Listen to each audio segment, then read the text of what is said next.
Look, I'm sure that it's probably better to not tell, give little pieces, let the people come to their own. And, hey, well, doesn't that mean that he needs? Yeah, that would be great. How long will that take? But just to bring it back with what's going on in Israel now, and like the whole conversation of God needs seems to be almost like a joke now. Like especially 6 months ago when I was very actively involved online. Does Hashem need your mitzvahs? And now you see the whole situation in Israel, and people are putting on tefillin and tzitzis. Would anybody think for a second, like even have the slight havamina that they wouldn't be necessary? Like it's sort of become, has that shifted? Do you think, like, or the people are still just in the dark and with all the soldiers wearing tzitzis and everything? I'm sure there are people who are still doing it because it's safe. If you're doing a mitzvah, you have a Torah with you, you're safe. I'm not thinking about the Eibishter at all, really. It's kind of a segula for many. But the etzem fact that there is such a Hasidus is coming from the etzem in the person, which is reacting to the etzem of Hashem.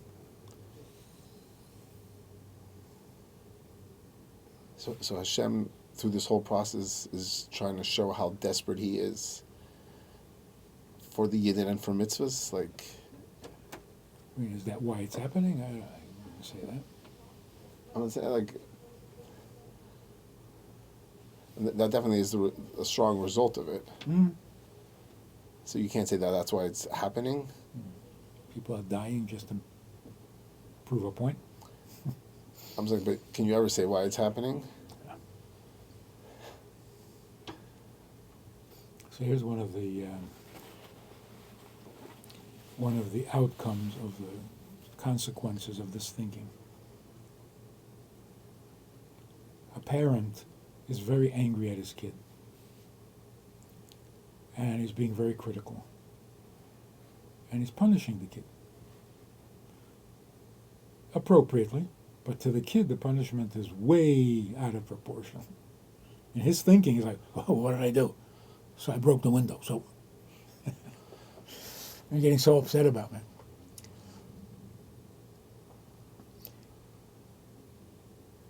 The child is now thinking, my mother doesn't like me anymore.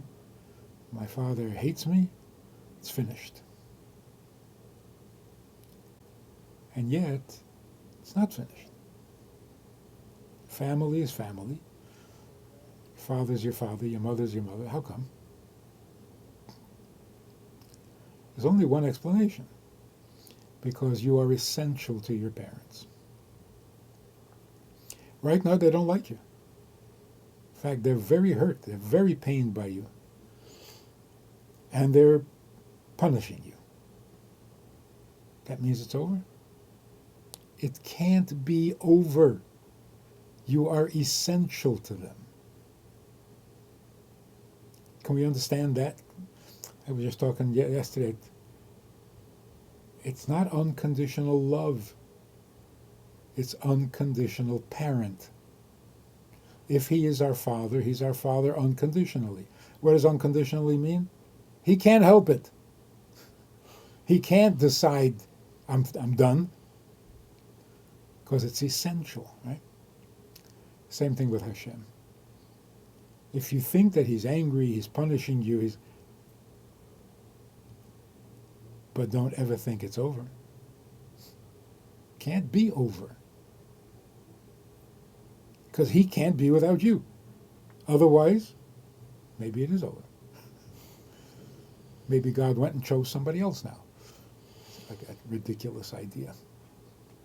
So it's not irrelevant. And in difficult times, it's the most relevant.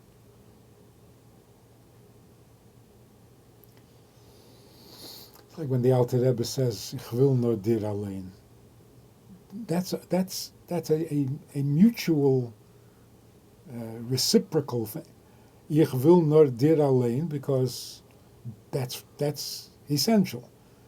Where is that coming from? Because the Ibishter wants Nor Dir Alein, because it's essential, not a function. So ich will Nor Dir Alein means I don't want your functions.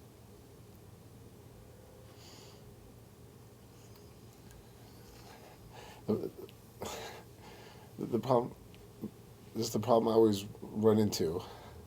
Like just going to the example of the parent.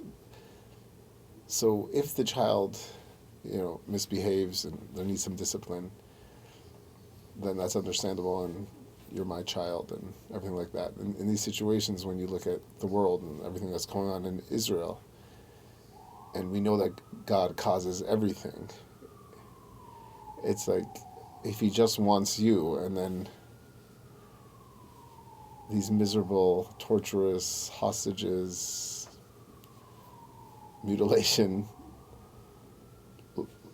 Like, what's a clear statement that someone could say to themselves, like, I just don't understand? It doesn't.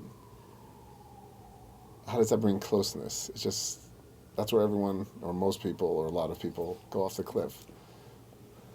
That's because there's no atzmus. It's all function. And right now the function is all bad, it's all terrible, so it's the end of the relationship. That's exactly the point. It's like, does the government really hate every young Israeli boy and sends him out to die? What are you doing to me? You hate me? You want me dead? No. You're essential. But there's a war going on. Without the essence, every disappointment could be the end. That's because the Israeli government ultimately is not in control of the wars and the battles. So again, It's true, but it always breaks down. We're talking about the connection and the relationship. Right. God is also in a battle, in a manner of speaking. What's the battle? Good over evil. Like right in the beginning of the Torah, the first thing when Adam is created, the Eibishter says, Prurevu, milu es ha'aretz v'kifshuha. Yeah, the war began. The war began then. Kifshuha. Capture the world, conquer the world, and make it all good and no bad. That's a battle.